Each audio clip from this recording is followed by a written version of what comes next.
everyone, thank you so much for being part of your friendly neighborhood colony of bats today. Whether you like it or not, you're a part of the colony today while you're watching this video. I wanted to talk about Alastor today because why wouldn't I talk about Alastor, you know? He is a fantastically complex character and he is just, chef's kiss.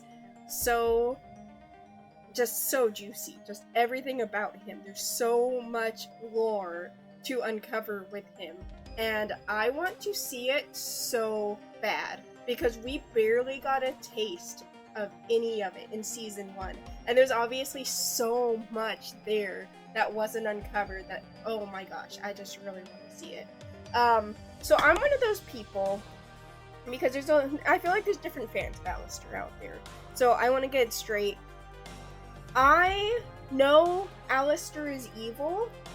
Part of me doesn't want him to be evil. I know he is though, but really what I see happening with him is he's set up for a absolutely delicious redemption arc in the future. I mean, he's this really dark, like I said, evil character who he seems like he's going to end up betraying everyone, and then after betraying everyone, he's going to see everyone hurt, and maybe there'll be, some more stuff. He might do a little more evil stuff, be with the bad guys. But eventually, he's going to turn around, and he's going to actually be for the people of the hotel. Right now, he's just, chaotic evil, neutral evil. He's out for himself, no matter what that looks like.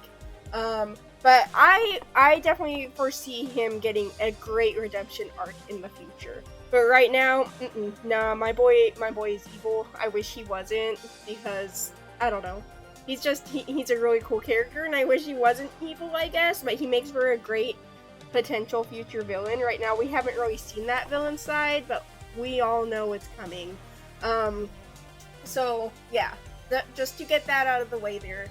I wanted to talk about, I guess, the other Alastor fans out there, because there's definitely some Alastor fans who they're looking for any little detail that proves he's good, even though he's definitely not good. He's out for himself. And so not that I necessarily want to talk about them, but I want to talk about some of the things they use as so-called proof that he's good, because a lot of those lines are actually really juicy. First of all, let's talk about while him and Charlie are singing with the cannibals, because I've seen that going around a lot as people trying to prove that he's, I guess, nurturing towards Charlie. And I don't really know where that came from. Maybe it's just people like me who, they kind of want him secretly to be good, and so they're kind of playing around even though they know he's evil. It's sort of wishful thinking sort of deal. But there's a line while he's singing with the cannibals and Charlie as they're marching to the hotel where he and the cannibal lady, I'm sorry, I'm forgetting her name during the blank, but they're singing about how, Charlie's madly powerful like her daddy. And then Alastor goes, filled with potential that I could guide. And I've seen a lot of people online say that this is something proof that, oh, look he wants to guide her. And it's just so funny because there's a picture of him that goes along with other people who are also no, where, he's not looking very, guiding right there. He's looking very, very she's a snack. All that. Okay, not like that, oh my gosh. But her power and everything is, so useful to him. And so, it's just funny to me that I've seen a lot of people try to mention that, that as a reason or proof that he's actually a good guy, that he's actually going to help Charlie. And don't get me wrong, like I said, I am on the boat that he's going to get a great redemption arc. He is going to be good for Charlie one day, but we're not at that stage. It's going to be in the last season, I bet you anything. And he's going to have absolutely destroyed so much where people are going to be I don't know if we can trust you anymore. Or maybe not, I don't know. But I'm very sure that he's getting that redemption arc. So we'll see what happens there. Okay, so I wanted to talk about, other than the cannibal quote, the cannibal singing lyric, I also wanted to talk about the last episode, because that one is kind of funny. And I'll admit that I was kind of duped by it at first because of my wishful thinking of wanting Alastor to kind of be good, but like I said, very wishful thinking. I know he's just, I don't know, it will be so good when he is a good guy, and that redemption arc is gonna be so beautiful. But yeah, there is a part in the last episode where it's after Adam thinks that after he has fought Adam and he almost dies, and he's freaking out. He's up in his recording studio. No, he's not. He was actually somewhere very interesting to me. I wasn't really sure where he was. But anyways, he's singing to himself, and he goes, "Great Alastor, altruist, died for his friends." And people have really clung on to that lyric. And I'll admit, when I heard it, I kind of did too, where it almost sounds like he's calling himself that, where I'm an altruist. But really, it's him annoyed that people almost saw him that way. He almost died. Adam almost killed him.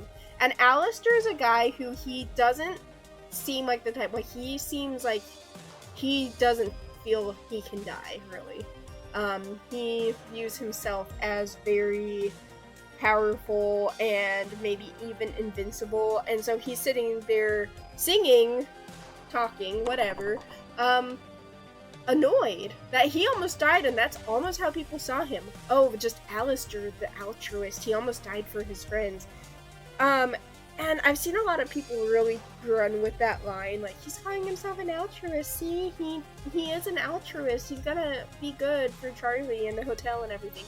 But it's like they failed to remember the very next line, which is, sorry to disappoint, that is not where this ends. And then he goes on to say, I'm hungry for freedom like never before. Alastor is just so obviously, he is in this for himself.